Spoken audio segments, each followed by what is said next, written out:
ہم نا گناہگاروں پر بھی فتویٰ دینے میں جلدی کرتے ہیں اور نیکی پر بشارت دینے میں بھی جلدی کرتے ہیں، حالانکہ یہ ہماری ذمہ داری نہیں۔ پتہ نہیں اللہ تعالیٰ کس کو کب توفیق توبہ دے کے اپنے قریب کر لے، لیکن بڑی جلدی ہے، بڑی جلدی فتویٰ دینے میں۔ اور یہ فتویٰ اب صرف مفتیوں کا نہیں رہ گیا، یہ میری طرح کے آپ کی طرح کے ڈھیروں لوگ ہیں جنہوں نے جیبوں میں فتوے ڈالے ہوئے۔ بھئی آپ نے کیوں ذمہ داری لے لی ہے جنت میں داخل کرنے کی اور نکالنے کی؟ یہ تو میرے رب کریم کا کرم ہے، وہ جس کو چاہے جب چاہے جتنا چاہے عطا کرے۔ لیکن کچھ لوگ نا بڑے پکے ہو گئے ہیں کہ شاید جو میں سوچ رہا ہوں وہی درست ہے۔ کبھی کبھی کچھ چیزیں عجیب بھی ہوتی ہیں، لہذا خدا کی رحمت پر بھروسہ کر کے بات کرنی چاہیے، اپنی مرضی کے فتوے نہیں داغنے چاہیے۔ وہ دیکھو جی فلانا بندہ یوں کر رہا ہے، آپ کو پتہ ہی نہیں پوری بات کا، آپ کو علم ہی نہیں پوری بات کا۔ حضرت بہاءاللہ نقشبند بخاری رحمۃ اللہ علیہ فرماتے ہیں میں حج کرنے گیا تو وہاں میں نے ایک آدمی کو کروڑوں کا کاروبار کرتے دیکھا، تو میرے دل میں خیال ہے یہاں بھی اللہ اللہ کرنی چاہیے تھی، دنیا داری کر رہا ہے۔ لیکن فرماتے ہیں حج سے فارغ ہوئے تو میں نے دیکھا وہی بندہ سارا کچھ رب کی بارگاہ میں خیرات کر رہا ہے، اور سینکڑوں غریب حاجی ہیں جن کو پورے خرچے دے رہا ہے۔ تو میں نے وہی اپنی سوچ سے توبہ کی کہ میں کہاں تھا۔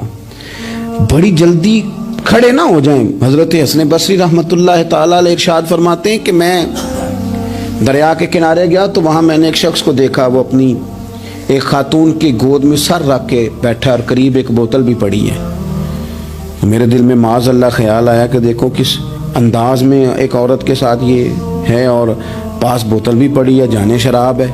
کہتے میں سوچ ہی رہا تھا کہ اچانک کی کشتی آ رہی تھی دریا میں، وہ ہچکو لے کھائے، کشتی میں 4-5 لوگ تھے، وہ دریا میں ڈوبنے لگے۔ وہ آدمی تیزی سے اٹھا، دریا میں چھلانگ لگائی، پہلے ایک کو نکالا، پھر دوسرا نکالا، پھر تیسرا نکالا، ایک بندہ رہ گیا۔ کہنے لگا حضور مجھے تو آپ نے گناہگار سمجھا ہے، میں تو بڑے غلط انداز میں یہاں بیٹھا ہوں، آپ نے جو سوچا چلیں گے چوتھا بندہ آپ نکالنا ہے، کرے نا یہ کام، کرے نا یہ کام۔ بڑے بھولے بھالے بڑے اللہ والے ریاض آپ کو بس ہم ہی جانتے ہیں، اتنی جلدی فتویٰ۔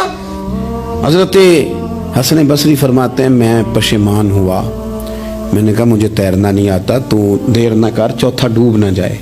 کرتے اس نے چھلانگ لگائی، چوتھا بھی نکال لایا، اور کہنے لگا حضرت آپ نے جلدی کی سوچنے میں، یہ بی بی میری ماں ہے